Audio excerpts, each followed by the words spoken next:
Damos inicio a la entrevista de hoy y continuamos con el doctor Miguel Castillo Pantaleón. Doctor es jurista y amigo de este programa. Gracias por estar con nosotros. Hola Michelle, encantado de estar sintetizando en síntesis contigo. Bien, como tiene que ser. Sí.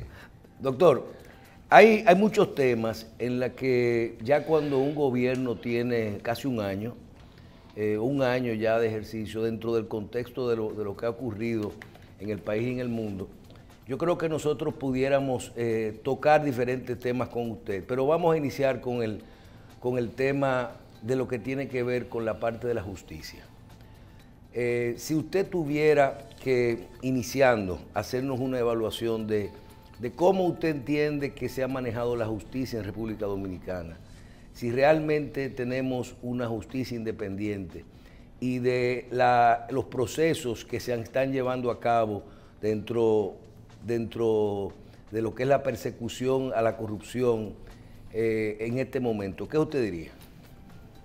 Eso es un mito en todo escenario posible. La justicia independiente es un anhelo, pero no pasa de ahí porque la designación de las estructuras judiciales, tanto en la parte propiamente jurisdiccional, que son los jueces, como en la parte persecutoria, que es su contraparte acusadora a nombre de la sociedad, que es el Ministerio Público. Los procesos de selección y designación están sometidos a los avatares e influencias propias de las estructuras de poder.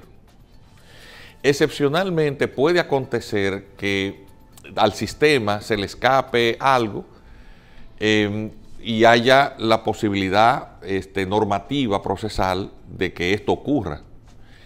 Y por lo tanto puede llegar alguien que tenga cierto perfil a una posición que no sea detectado por ese aparato inmunológico de neutralización de criterios de, vamos a decir, responsabilidad e independencia. Y obviamente que esa situación ocasional, porque siempre es ocasional, encuentre las posibilidades procesales, las vías procesales idóneas para poder realizarla.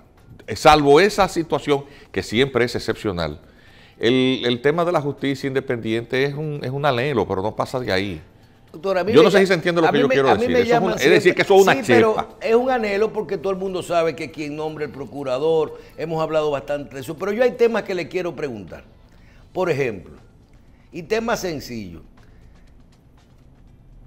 Luego de que ya usted tiene todos los méritos de los expedientes que llegan, en nuestro proceso de justicia, en lo que se llama el debido proceso, ¿quién elige el orden de tú ejecutar esos procesos y decir, este tiene más mérito que este, aunque este sea peor? Eso no es, ahí se rompe la independencia del inicio. Siempre es así, porque hay unas... Mira, vamos a deslindar, porque las dinámicas de interacción entre esas fuerzas que influyen en desviar lo que le llaman la imparcialidad, la objetividad y los niveles de responsabilidad y voluntad de hacer las cosas como, no importando a quién afecte. Para que eso acontezca, te repito, tú necesitas unas condiciones que no existen. ¿Por qué? Porque al final de cuentas, cuando tú colocas a una persona que aún no sea muy ostensible su vinculación, la tenga y no reúna dentro de su personalidad esos criterios de responsabilidad y todo lo que he dicho, tú vas a tener una selectividad. Entonces, bueno, le llama más la atención una cosa u otra. A ver, vamos a poner un ejemplo inmediato. Hay un sometimiento por una sobrevaluación de una obra muy importante, ejecutada por un funcionario de la gestión anterior. Tú tienes que brindar como persecutor la imagen de que esa persecución no es política. Pero luego que somete, tú encuentras una vinculación directa entre ese funcionario al que tú estás sometiendo con imputaciones o señalamientos que tienen que ver, por ejemplo, con una obra pública que se dice que es sobrevaluada y resulta que el contratista principal es el funcionario principal, una de las figuras señeras o principales de la gestión que designó ese Ministerio Público. Entonces, hasta ahí, es una especie como de miopía. Entonces, para una cosa con una lupa y con el otro un telescopio. Sí, pero también hay cosas, sí, doctor, eso es así, que a mí me llama la atención. Por ejemplo, tú dices, ven acá, tomamos un proceso, porque yo me voy a las leyes, a veces digo, pero ven acá, ¿para qué sirven las leyes? Las leyes son tan claras. Tú coges, por ejemplo, la ley de compra y contratación y te dice a ti, un funcionario que sea parte de una compañía, que le vendía al Estado, si le quiere seguir vendiendo al Estado, por ejemplo, lo único que tiene que no tener más de un 10% de acción en la empresa esa. Se lo rebaja y a partir de 6 meses puede seguir produciendo. Te lo está diciendo. Pero cuando tú te vas a la opinión pública o a la realidad, usted entiende que esos parámetros, o la gente no lo entiende o los jueces no lo entienden. Que yo creo que de eso vamos a hablar, sí, que es un parámetro, espérese, no porque se rompe todo. El mismo caso de cuando se rompe, usted habló de sobrevaluación. Por ejemplo. Le voy a mencionar un caso.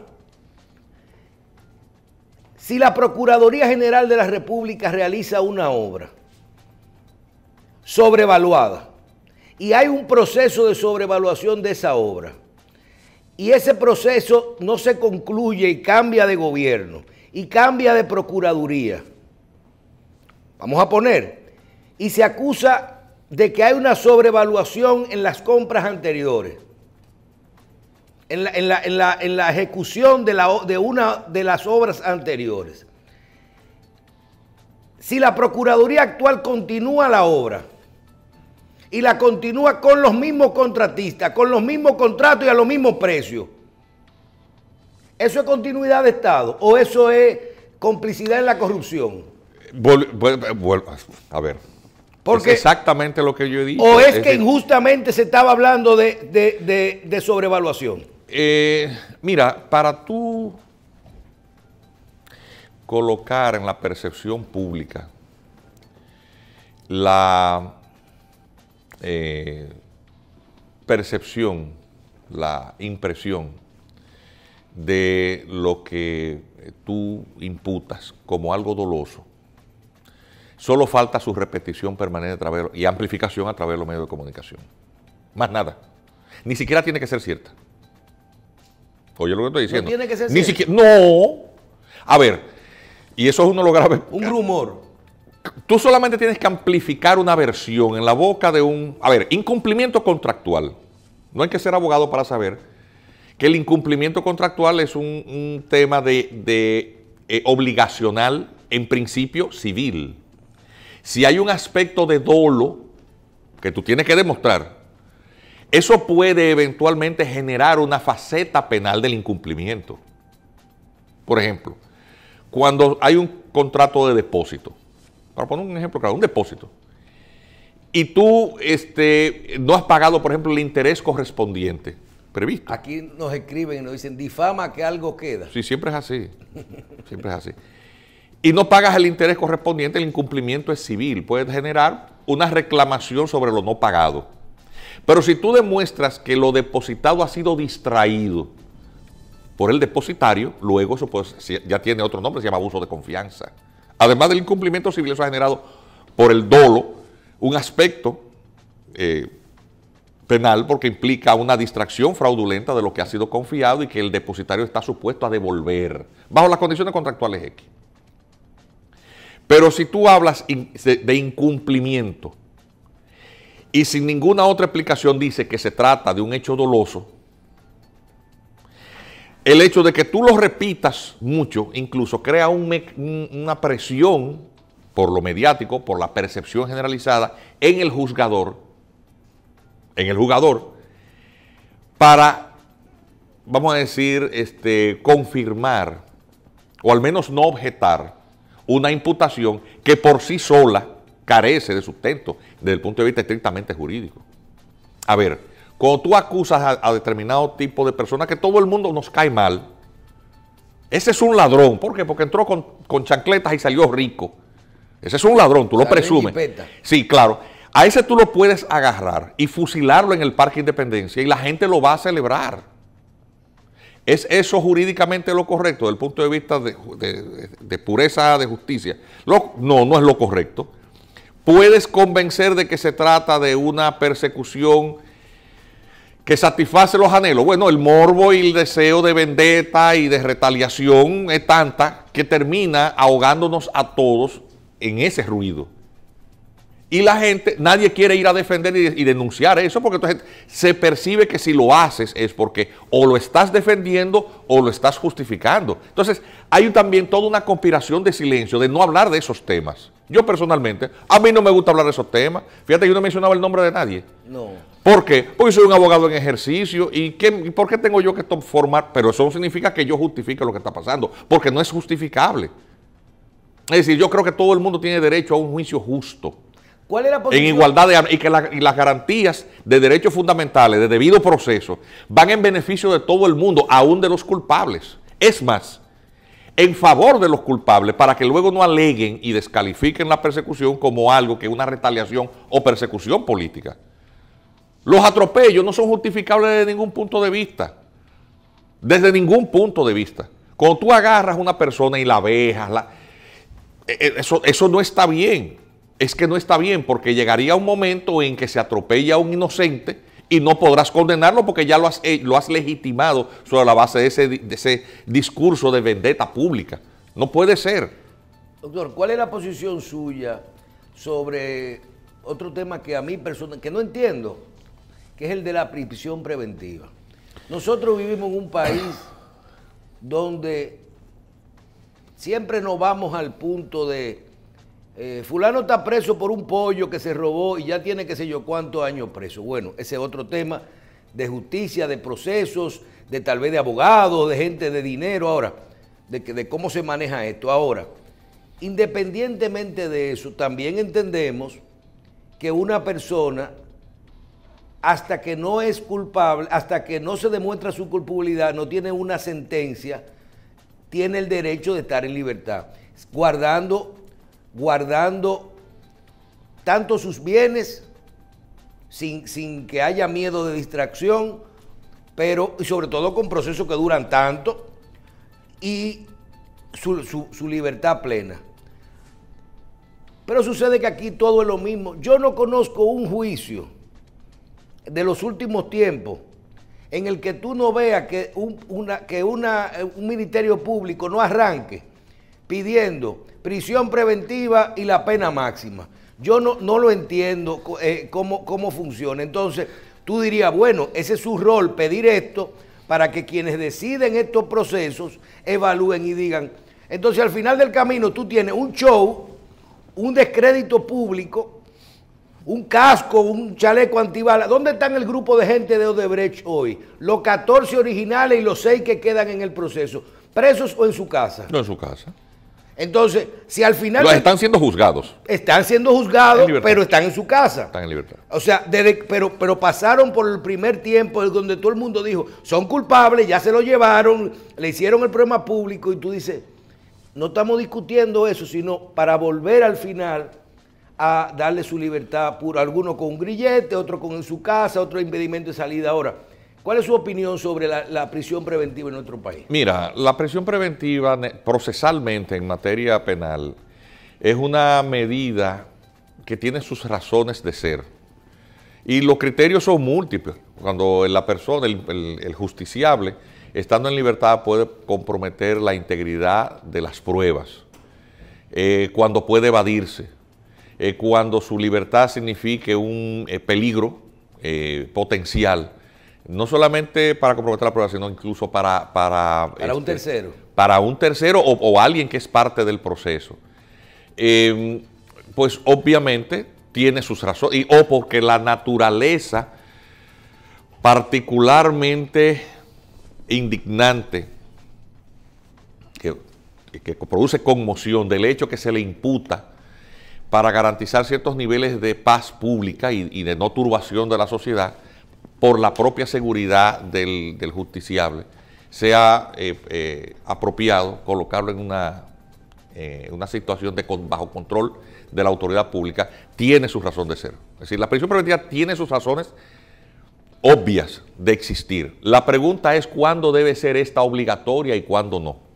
Y no debe existir, en algún no debemos momento, de tener un marco legal como que sea más explícito con relación a cuándo marcar esas, eso que le da demasiado potestad a los jueces a la designación de preso. Mira, eso ha sido... Que lo suelte otro. Sí, bueno, pero también el exceso de discrecionalidad o libertad judicial pone en peligro, por esa subjetividad, la credibilidad de la propia justicia, porque entonces tú tienes no existiendo una justicia que no dependa del juzgador, del veredicto de culpabilidad o inocencia, sino y no de un jurado como es en otro sistema. Tú tienes siempre esa subjetividad, que es el mejor caldo de cultivo para la corrupción judicial. Porque la discrecionalidad no está sometida a ningún tipo de control. Entonces, tanto criticamos la íntima convicción para, a final de cuentas, llegar a concluir que estamos en lo mismo. Porque estamos en lo mismo. Y no se le permite ni siquiera el freno de la ley al juez. Antes existía el criterio legalista de fijar en determinadas materias, por la propia naturaleza judicial de las mismas, el limitar la libertad y establecer la prisión preventiva obligatoria. Por ejemplo, materia de terrorismo, para poner un caso, o el caso de tráfico de drogas. Habían determinadas materias, o porte y tenencia ilegal de armas de fuego. ¿Qué haces tú con una ametralladora suelto en la calle? Porque, a ver, una ametralladora o un arma de guerra no sirve para otra cosa más que para matar gente. No, antes era la ilegal, simplemente... No, es decir, entonces, en algún momento, esa visión garantista, y se criticaba que ese modelo de control, incluso de la discrecionalidad de la persecución pública, porque los jueces de instrucción eran los que tenían la primacía en la investigación criminal por encima del fiscal. Ahora eso ha sido eliminado y el Ministerio Público tiene el monopolio absoluto de la persecución en materias de lo que llaman de acción pública. Y eso significa también una indefensión ciudadana frente a los atropellos del poder. Porque tú tienes el componente más parcializado de todo el aparato de justicia, es el Ministerio Público, porque depende, atención, de la autoridad. Y si la autoridad ejerce ese poder por motivaciones no santas, tú no tienes freno alguno. ¿Quién lo frena? Cuando incluso ese mismo poder controla la designación y promoción por la composición concentrada de los mecanismos de designación de los jueces en las altas cortes y a través de ella, en el caso de la Suprema Corte de Justicia, la conformación del Consejo del Poder Judicial. Tú tienes mayor concentración y cero intervención de la población para legitimar esas designaciones. Entonces, toda esa modificación constitucional, procesal, ha ido a final de cuentas en desmedro de la credibilidad del sistema de justicia. A ver, con este sistema del nuevo proceso penal, entre comillas, y la nueva conformación de las cortes y de los tribunales, ¿qué proporción tenemos de presos preventivos en la cárcel? ¿Más alta o más bajita que el vilipendiado sistema anterior? Más alta. ¿Y entonces? Se decía, cambiamos el Código de Procedimiento Criminal anterior, porque hay muchos presos preventivos, pero ahora hay el doble. Ahora el código es menos garantista. Eso es una farsa. El garantismo del código solamente va en la dirección de la discrecionalidad del que pueda llegarle al juez y al fiscal. Esa es la realidad. Vamos a poner un ejemplo práctico. Oferta de prueba. ¿Qué es eso? Lo que tú vas a presentar como base de tus defensas en un juicio. Si tú eres el imputado y te presentan una acusación, ¿tú sabes qué plazo tú tienes para presentar eso? 5 días. Estando preso. Tus defensas. Pero es un tollo. Pero ese es el código que tenemos. O sea, cuando tú vas al detalle de lo que yo estoy afirmando, tú me puedes decir a mí que eso es un código garantista. ¿Cómo tú incorporas una prueba nueva luego que se te pasan los plazos? Subiendo el Niágara en una bicicleta. No puedes incorporarla. Y lo que se quedó fuera del proceso, fuera se quedó. Pero el imputado no tiene forma. No es en ambas partes. Pero atención. Eso no es en ambas direcciones. Pero atención. Si a quien tú le estás prohibiendo incluso reunirse con su abogado es una persona vinculada a la estructura de poder saliente, nadie encuentra, ese imputado que tiene derechos igual, no encuentra empatía en la sociedad. Yo cuando veo, por ejemplo, que los abogados de tal o cual exfuncionario a ese imputado no le permiten reunirse con sus abogados, ese es el colmo de la negación de los derechos. El colmo, Pero eso no se puede ni decir, porque inmediatamente, si Castillo Pantalón viene y dice eso y da un nombre y un apellido, pero ese es un abogado que le están pagando por detrás y tal cosa. Señor, eso es una barbaridad. Doctor. Y nosotros, las sociedades, para que puedan avanzar, no pueden ser objeto de ese tipo de manipulación y subjetividad. Todo el mundo tiene derechos, hasta los culpables tienen derechos. Para tú vivir en un estado de derecho, los mismos tienen que ser vigentes para todos. No solamente para aquellos favoritos y negados a aquello que uno execra. Eso no está bien.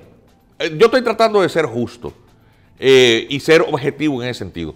A ver, quiero aclarar que no tengo de cliente absolutamente a nadie. De hecho, la materia penal la he ido abandonando en mi ejercicio profesional. Tengo un par de casos, muy pocos.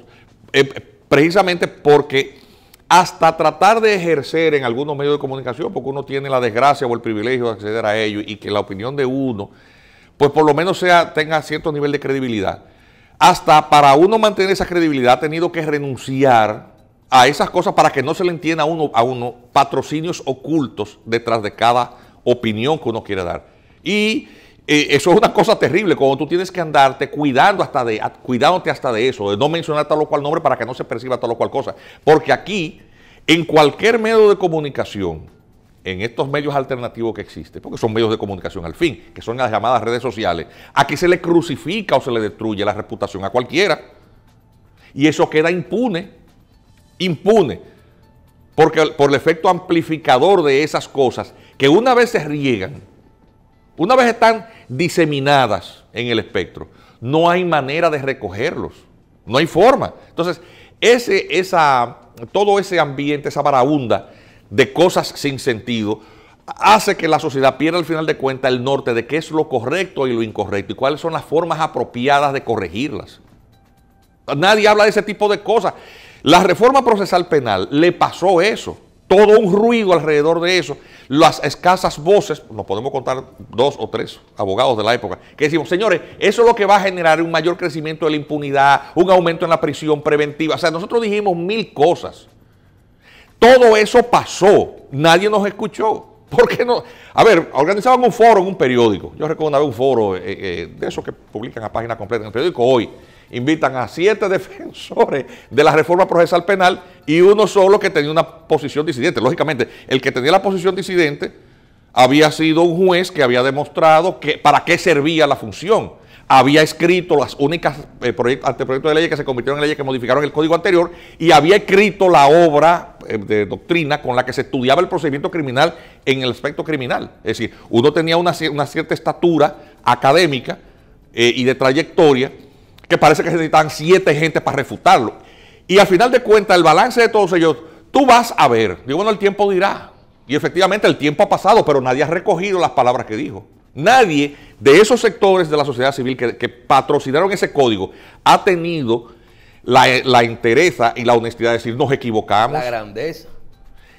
Sí, pero también uno tiene que sentirse muy seguro de sí mismo y de saberse, confirmar su humanidad. Cuando dice, sí, yo me equivoqué, ¿cuál es el problema con eso?